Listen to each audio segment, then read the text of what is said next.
It's that time of year, guys. The weather is crisp, the leaves are falling.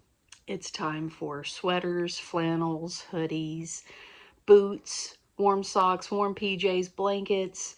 The soup is on. Soup's on. Hot coffee, hot tea, hot cocoa, baking, scented candles. Okay, you guys know where I'm going. Now just add in movies, right? And you have me. But one thing that will complete this is a stack of books. Let's get cozy, and it's time for me to talk about some books on this channel. And what better stack to share with you than a stack of books that I love to pull out this time of year. It's time to get festive with some fall readings. So come on, fellow book maggots. I do Book Maggot for Necromantical Scream Zine. It's time to do it on this channel. So here's the little stack. 13 books. I think that's fitting. There's also a book called 13. Now, a lot of these books I love to pull out this time of year. Whether I read them or not, they're almost just like comfort blankets to have near me. Also, as I move through the pile, I will let you know which books I will be doing individual book reviews on in upcoming videos, which I'm really excited about. So, first up we have Rod Serling's Triple W, Witches, Warlocks, and Werewolves. And Rod Serling edited this. He didn't write anything in it. I am a huge Rod Serling fan. Grew up with The Twilight Zone and Night Gallery. So it's inevitable that I have this book. However, this is my second copy. The first copy I bought at a cool little bookstore in Madisonville, Kentucky called Given's Book Exchange. It was legit like an alchemy bookshop, and the woman who owned the place was super sweet. And but yeah, there were some people who were like, she's like a witch, because she had white hair and she was very reserved. But the place was very unorganized, but she knew where everything was in that place. And yeah, so I'm not sure what happened to my first copy, but it was not in good shape, and it had like page rot, really bad page rot, and water damage. So this copy I found at the last Cinema Wasteland I went to in April 2019. So decent price. It came in a little baggie, and I've actually just kept it in here. But it's a cozy little book with amazing cover art. I'm glad I found, I don't know if there was any represses of this with a different cover, but I'm glad I found the one identical to what I had as a kid. I couldn't pass it up. The stories that I've read in here were written, one of them was written by Anonymous, called The Story of City Nonman. And I've read the Rudyard Kipling story, Mark of the Beast. I don't remember any of the others. I don't think I have read them. So I will be diving into this probably around November. So I'll go ahead and read the titles of the stories in here. I won't read the authors, I'll just read the story titles to you. So we have The Amulet, The Story of City Nonman, The Final Ingredient, Blind Alley, Young Goodman Brown, The Chestnut Beads, Hatchery of Dreams, The Mark of the Beast, and Not Quite Human, Wolves Don't Cry, The Black Retriever, Witch Trials, and The Law. I don't know about you, but Hatchery of Dreams sounds pretty tempting. Hope it's nightmarish. Next up, we have The Scariest Stories Ever Told, Part 3. I had Parts 1 and 2, no clue what happened to them. There was a good chunk of my life where I didn't even have a lot of my books around. Not sure if they were just lost.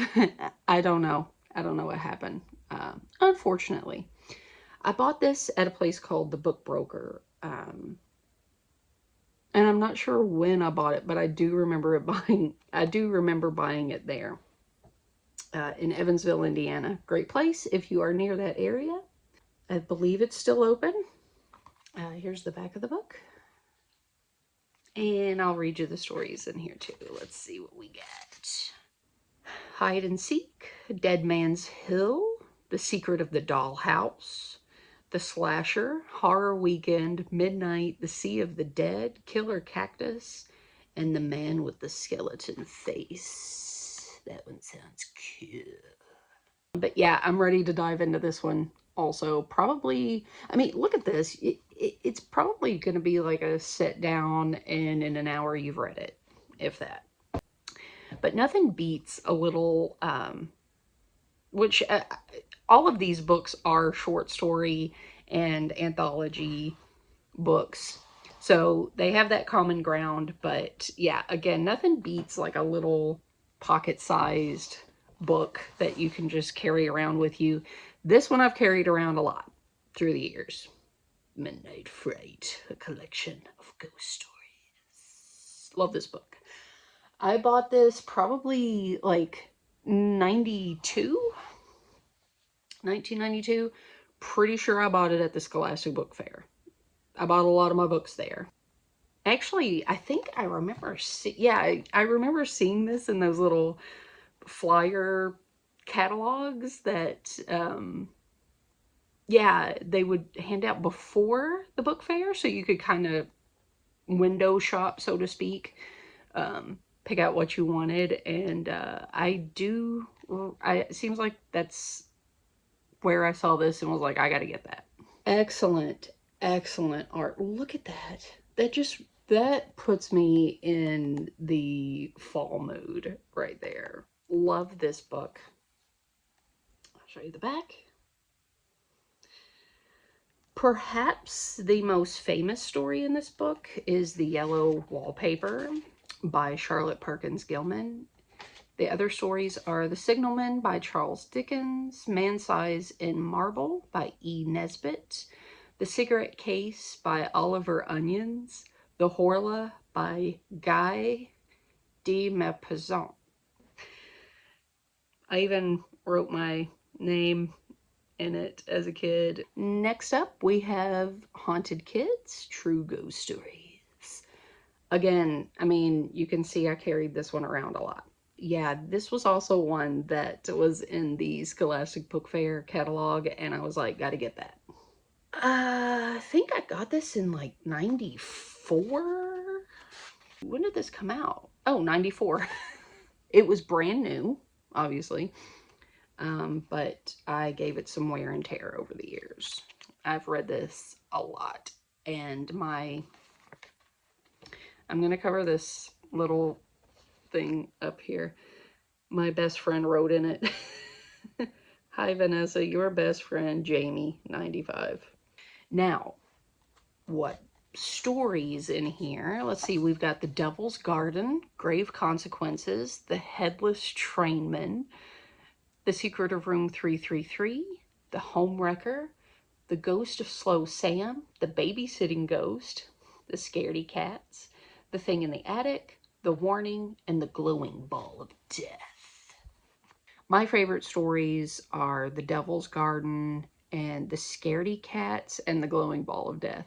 But I'm going to reread this one soon because it's been a little while. I think, let's see, the thing is, like, last year I pulled this out and I only read The Devil's Garden, which, you know, who can blame me? It's the best story in the book, but maybe not. I need to reread the others. Maybe my opinion will change. You never know. This might be the most popular book in my stack, next to another trilogy of books. We'll get there. But 13. Everyone had this back in the early 90s. And the crazy thing is I passed up on this a few times. And then it was my best friend at the time and my cousin. They were like, no, you got to get that. You got to get that book. So I get it, and glad I did.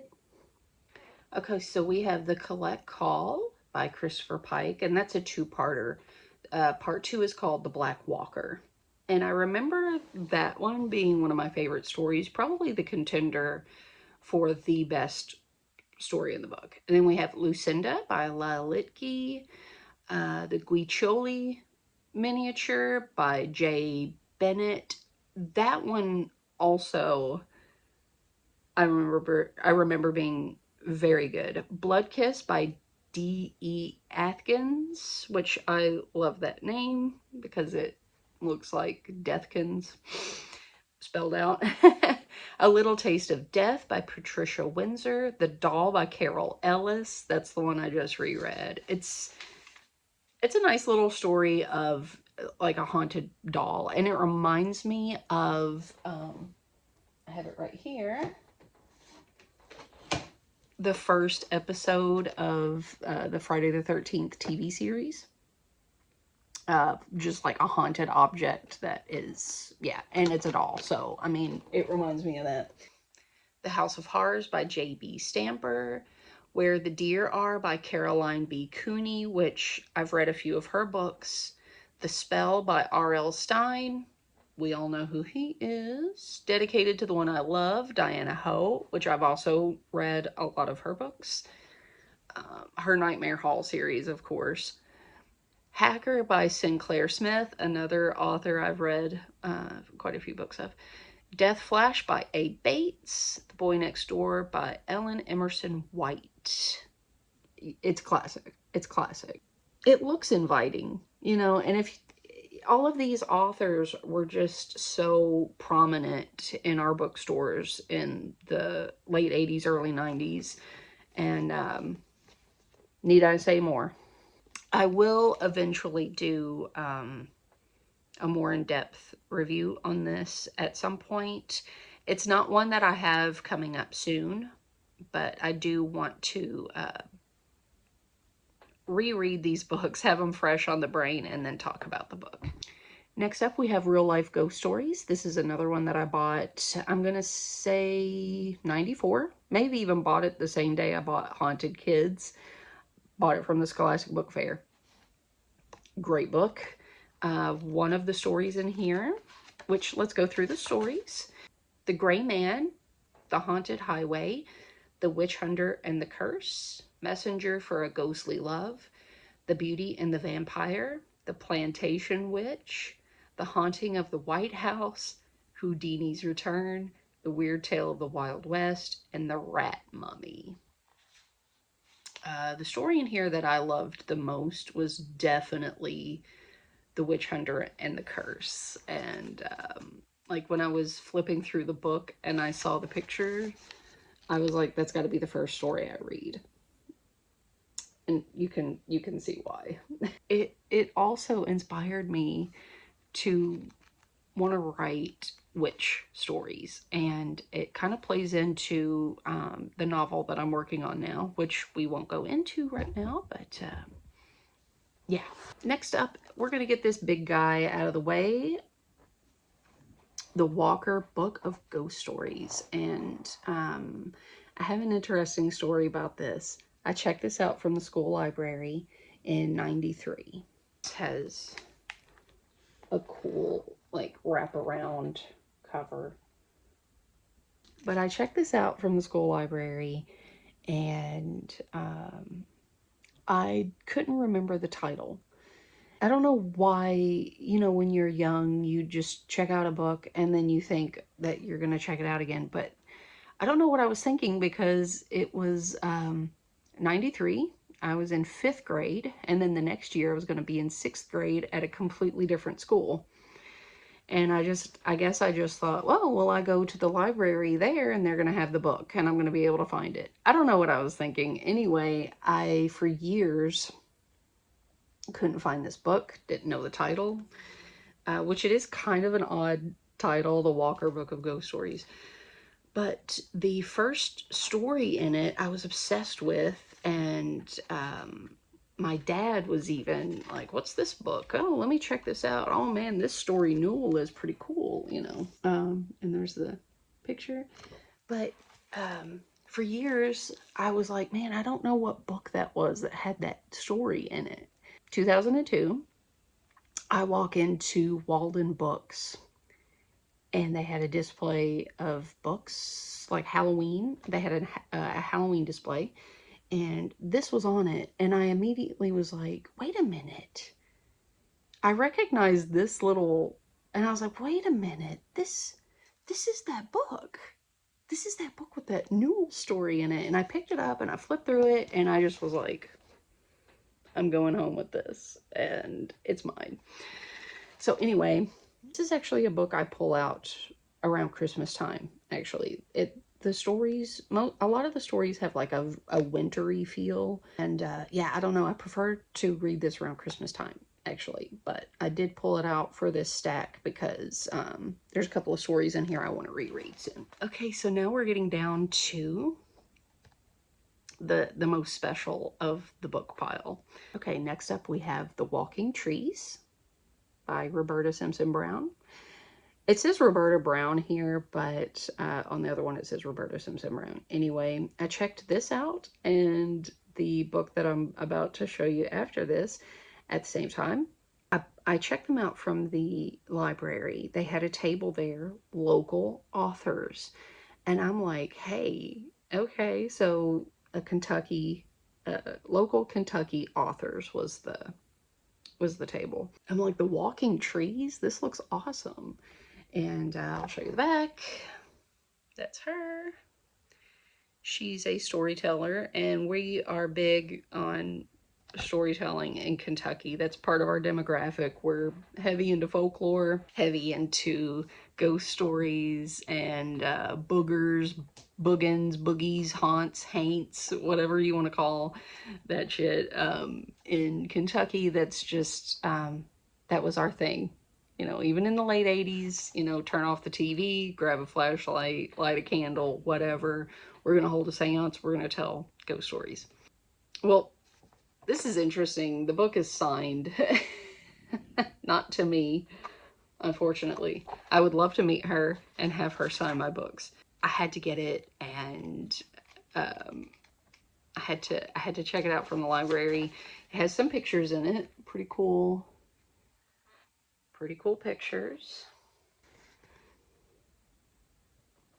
Nice little zombie guy for you. I'll read you the stories out of here. The Ticket Taker, Bedtime Snack, Snowman, Shadows, Night Catch, Fish Bait, Howard's Howling, The Walking Trees, Rain Thing, Lockers, Dusty, Stones, Cloud Cover, Headhunter, Streamers, Ghostland, Knockers, Tree Talk, All That Glitters, Bag Lady, Justice, Earthbound, Dinner, The Pumpkin People, Stormwalker.